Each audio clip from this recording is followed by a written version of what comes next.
నేరుగా టవల్స్ లాంటివి ఉంచుకుంటాం కదా, అలాంటి క్లాత్స్ పైనే వేసుకోవాలి. ఏది పడితే దానిపైన ఆరబోయకూడదు. ఇలాంటి వాటిని మనం ఫ్రెష్గా స్నానం చేసినప్పుడే ఈ ప్రాసెస్ అంతా కూడా చేసుకోవాలి. దేవుడికి పెట్టే ఏ నైవేద్యమైనా కూడా మనం స్నానం చేసుకోవాలి.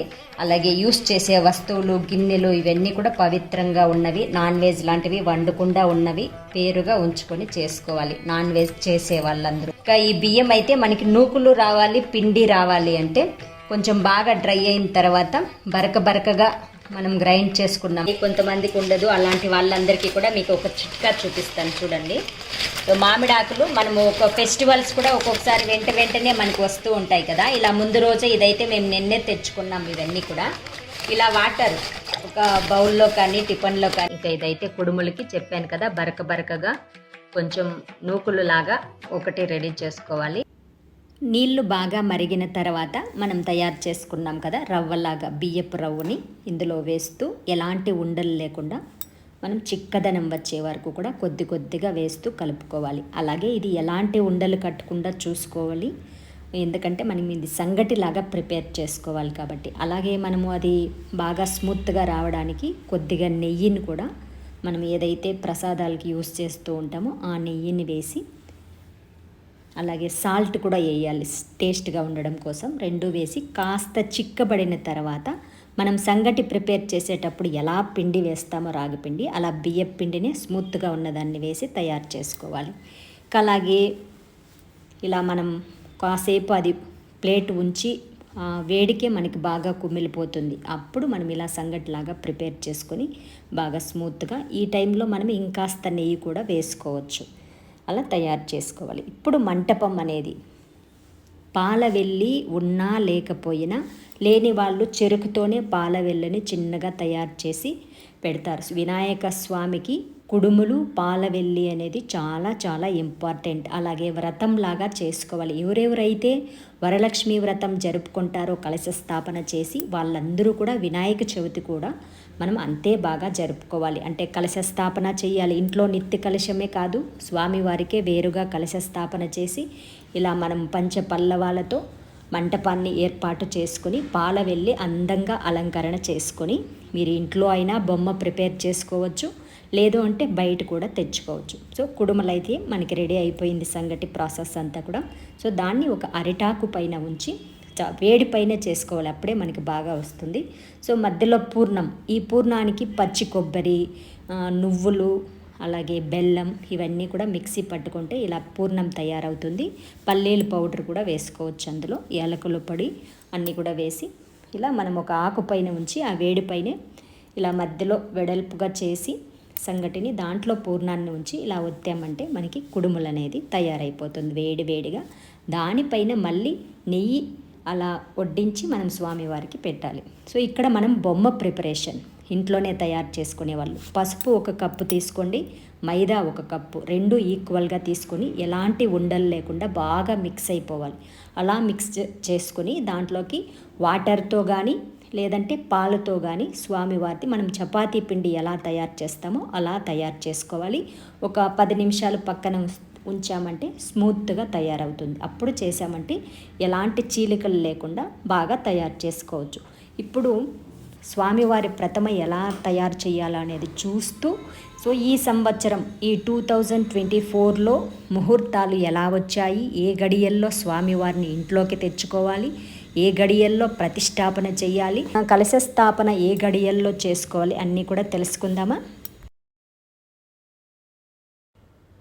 17వ శతాబ్దంలోనే ఈ పండుగని నేషనల్ ఫెస్టివల్గా ప్రకటించారు. అంటే దేశవ్యాప్తంగా కూడా వినాయక నవరాత్రులు అనేది జరుపుకుంటారు అంగరంగ వైభవంగా. సో స్వామివారిని ఈ సంవత్సరంలో ఏ గడియల్లో మనం ఇంట్లోకి తెచ్చుకోవాలంటే 6వ తారీఖే మనకి శుక్రవారం రోజునే మధ్యాహ్నం 3:01 పైన, అలాగే నెక్స్ట్ డే శనివారం రోజున 5 గంటల సాయంత్రం 5:37 వరకు కూడా చవితి గడియలు ఉంటుంది. సో శుక్రవారమే బొమ్మ తెచ్చి ఇంట్లో ప్రతిష్టాపన చేసి పూజ చేసుకునే వాళ్ళందరూ కూడా ముందు రోజు శుక్రవారం రోజు 3 గంటలకు పైన విగ్రహాన్ని ఇంట్లోకి ఆహ్వానం పలకవచ్చు. ఆ లోపలే గురువారం రోజే ఇల్లు వాకళ్ళన్నీ కూడా శుభ్రం చేసుకొని, సో స్వామివారి ఇంటికి వేంచేస్తున్నారంటే ఇల్లు ఎంత పవిత్రంగా ఉంచుకోవాలో అలా ఉంచుకోవాలి.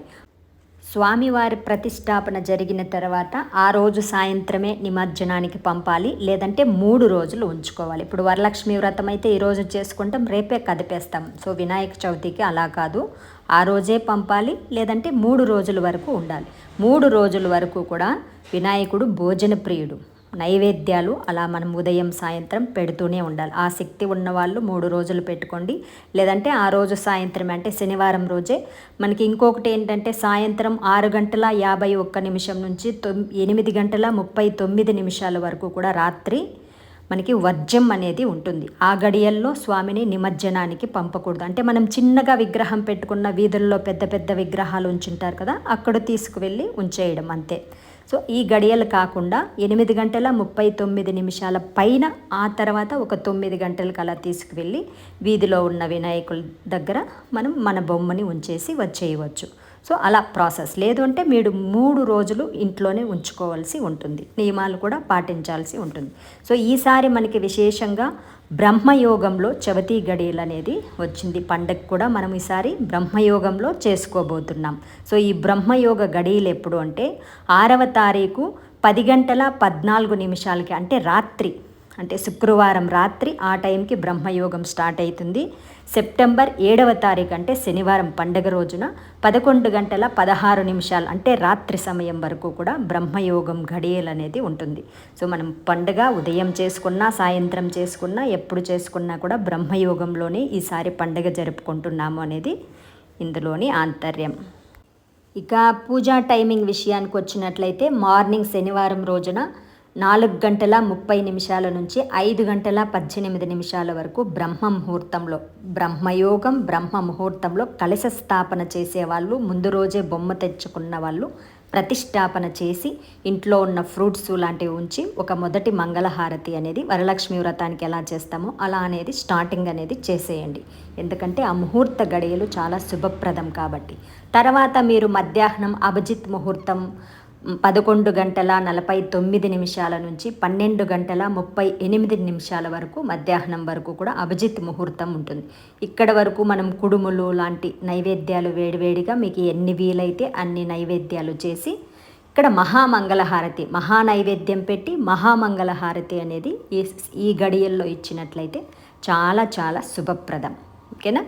సో ఇది మనకి పూజా టైమింగ్. కలశ స్థాపన అనేది తప్పనిసరిగా చేసుకోవాలి. ఎవరు వ్రతంలాగా ఇంట్లో ఎవరెవరు జరుపుకుంటారో, ఇంట్లో నిత్య కలశం కాదండి, స్వామివారికే వేరుగా కలశ స్థాపన చేయాలి. ఆ కలశానికి స్వస్తిక్ గుర్తు అనేది వేయాలి చెంబుకి. సో పైన కొబ్బరికాయ మనం నార్మల్గా ఇంట్లో కలశ స్థాపనకి ఎలా లోపల జవ్వాదు, పచ్చకర్పూరము, పసుపు, కుంకుమ, అక్షతలు, మామిడాకులతో ఎలా కలశ స్థాపన చేస్తామో అలాగే చేసుకోవాలి. ఇంకా స్వామివారి ప్రతిమ కూడా మీరు ఇంట్లో పసుపుతో తయారు చేసుకున్నారా, లేదంటే బయట నుంచి కూడా మనకి బంకమట్టితో తయారు చేసినవి కూడా దొరుకుతాయి. సో ఎలాంటి కలర్స్ లాంటివి వేయకుండా ఉన్నవి కూడా ఉంటాయి. వాటిని కూడా తెచ్చి ముందు రోజు గడియలు చెప్పాను కదా, ఆ గడియల్లో తెచ్చి మనం మార్నింగ్ ప్రతిష్టాపన చేస్తాం చూడు, అంతవరకు కూడా కవర్ అనేది మూసేసింటారు ఫేస్కి. సో ఆ కవర్ విప్పామంటే స్వామికి నైవేద్యాలు పెట్టాలి అనేది అందులోని ఆంతర్యం. ఓకేనా? సో ఇలా మనము తప్పనిసరిగా ధూపం, దీపం, నైవేద్యం, నమస్కారం చాలా చాలా ప్రసిద్ధం. అలాగే పత్రి పూజ అనేది కూడా చాలా విశేషంగా మనం ఎంత గ్రాండ్గా పూజలు చేసుకొని ఎన్ని నైవేద్యాలు పెట్టినా ఒక గరిక అనేది స్వామివారికి సమర్పించలేదంటే కూడా స్వామికి సాటిస్ఫాక్షన్ అనేది ఉండదు. సో అలా స్వామి కోపానికి గురవుతాం. ఇక్కడ మనం విశేషంగా 21 పత్రాలతో స్వామివారికి పత్రి పూజ అనేది చేస్తాం. సో అలా అన్నీ దొరకలేని వాళ్ళు కనీసం గరికైనా కూడా 21 కట్టలుగా తయారు చేసుకొని వాటిని స్వామివారికి పత్రి పూజ ఎలా చేయాలి, గణేష వ్రత విధానం ఏంటి అనేది పుస్తకాలు మనకి స్టోర్స్లో దొరుకుతుంది. వాటిని తెచ్చుకొని అలా మనం పూజ చేసుకోవచ్చు. అన్ని మంత్రాలు ఉంటుంది. అలాగే పూజ అంతా అయిన తర్వాత వినాయక దండకం అనేది ఉంటుంది. ఆ దండకంలో స్వామివారి జననం, అలాగే మనకి శివుడు మళ్ళీ శిరచ్ఛేదనం చేయడం అన్నీ కూడా ఒక్క దండకంలో వచ్చేస్తుంది. మనకి అంత అర్థం ఉంటుంది ఆ దండకంలో. సో ఆ దండకాన్ని చదువుకోండి. మనం విగ్రహ ప్రతిష్టాపన చేసిన వాళ్ళు కూడా తప్పనిసరిగా పసుపు గణపతిని ఉంచి పూజ చేసుకోవాలి. అక్కడి నుంచినే స్టార్ట్ చేయాలి. అలాగే లక్ష్మీదేవి విగ్రహం ఉన్న వాళ్ళందరూ కూడా స్వామివారికి కుడివైపున ఉంచండి. అంటే లక్ష్మీదేవికి ఎడమ వైపున వినాయకుల వారు వచ్చేలాగా మనం ఇక్కడ ప్రతిష్టాపన చెయ్యాలి. అలాగే 21 పత్రాలతో స్వామివారికి అర్చన చేసుకోవాలి. నైవేద్యం అనేది కుడుములు, ఉండ్రాళ్ళ పాయసం ఇవి శ్రేష్టంగా చేస్తూ ఉంటారు. వడపప్పు, పానకం, కొబ్బరికాయ ఇవి జనరల్గా ప్రతి వ్రతానికి కూడా నివేదన చేయడం. అలాగే పానకం కూడా తప్పనిసరిగా స్వామివారికి సమర్పణ చేయాలి. పెద్ద దీపాలు ఉంటాయి కదా, 5 ఒత్తుల దీపాలు వెలిగించుకోండి. ప్రతి పండగ కూడా చాలా శ్రేష్టం. సో నైవేద్యం అన్నీ కూడా స్వామివారికి చూపించి షోడశోపచార పూజ చేసుకోవడం చాలా చాలా శ్రేష్టం. సో వీలు కాని వాళ్ళు కనీసం పంచోపచార పూజనైనా చేసుకుని భక్తి ప్రధానం ఏ టైప్ పూజ చేశామనే దానికంటే కూడా నీ శక్తి కొద్దీ ఏది ఉందో దాన్నే నైవేద్యంగా సమర్పణ చేసి భక్తితో స్వామివారిని ప్రేమతో మన ఇంట్లోకి ఆహ్వానిస్తాం. సో ఆహ్వానించడం కూడా స్వామివారి కింద మనం ఇంట్లో ప్రతిష్టాపన చేసేటప్పుడు కూడా ఒక ప్లేట్లో బియ్యం పోసి అందులో 1 రూపీ కాయిన్ ఉంచి దానిపైన ఒక తమలపాకు ఉంచి మనం స్వామివారిని కూర్చోబెట్టి మన ఇంట్లో స్థాపన చెయ్యాలి. తర్వాత నిమజ్జనానికి పంపించే ముందు ఆ 1 రూపీ కాయిన్ని తీసి మీ లాకర్లో కానీ మీ హస్బెండ్ జోబిలో కానీ వేసుకుంటే చాలా చాలా శుభప్రదం. సో సంవత్సరానికి ఒకసారి వినాయకుని వారిని మనం ఇంట్లోకి పిలిచి ఇలా మర్యాదలు చేసి పంపిస్తే ఇంట్లో మనకి సంవత్సరం అంతా మనం చేయబోయే వర్క్లో ఎలాంటి విఘ్నాలు కలగవు అనేది పురాణోక్తి. అలాగే వినాయకుని వ్రత విధానం కథ చదువుకొని చివరిలో మనం అక్షతలు తలపైన వేసుకోవాలి అనేది కూడా మన పురాణాలు చెప్తున్నాయి.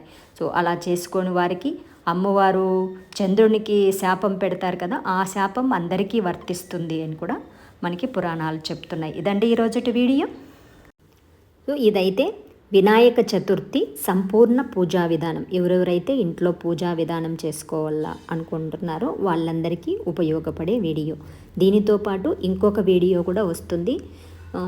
వినాయక చతుర్థి రోజున ప్రతి ఒక్కరూ అంటే వ్రతాన్ని ఆచరించే వాళ్ళు, నార్మల్గా ఫోటోకి దీపారాధన చేసుకునే వాళ్ళు అందరూ కూడా చేసుకోగలిగే పరిహారం కూడా చెప్పబోతున్నాను. అది నెక్స్ట్ వీడియో అనేది రాబోతుంది. సో ఈ వీడియో మీ అందరికీ నచ్చిందని అనుకుంటున్నాను. నచ్చినట్లయితే తప్పకుండా లైక్స్ పెట్టండి. మీకు తెలిసిన వాళ్ళందరికీ వీడియోని షేర్ చేయండి. మరిన్ని పూజా వీడియోస్, పూజా పరిహారాల కోసం మన ఛానల్ని తప్పకుండా సబ్స్క్రైబ్ చేసుకోండి. చాలామంది నన్ను పర్సనల్గా పరిహారాలు చెప్పమని అలాగే ముహూర్తాల గురించి అడుగుతున్నారు. అలాంటి వాళ్ళందరి కోసం ఇన్స్టాగ్రామ్లో అరుణాస్ ఛానల్ అఫిషియల్ ఛానల్లో మీ అందరికీ కూడా సబ్స్క్రిప్షన్ అనేది పెట్టాము. ఎవరెవరు సబ్స్క్రైబ్ చేసుకుంటారో వాళ్ళందరికీ కూడా అక్కడ నా నెంబర్ ఇస్తాను, మీరు ప్రత్యేకంగా అడగవచ్చు.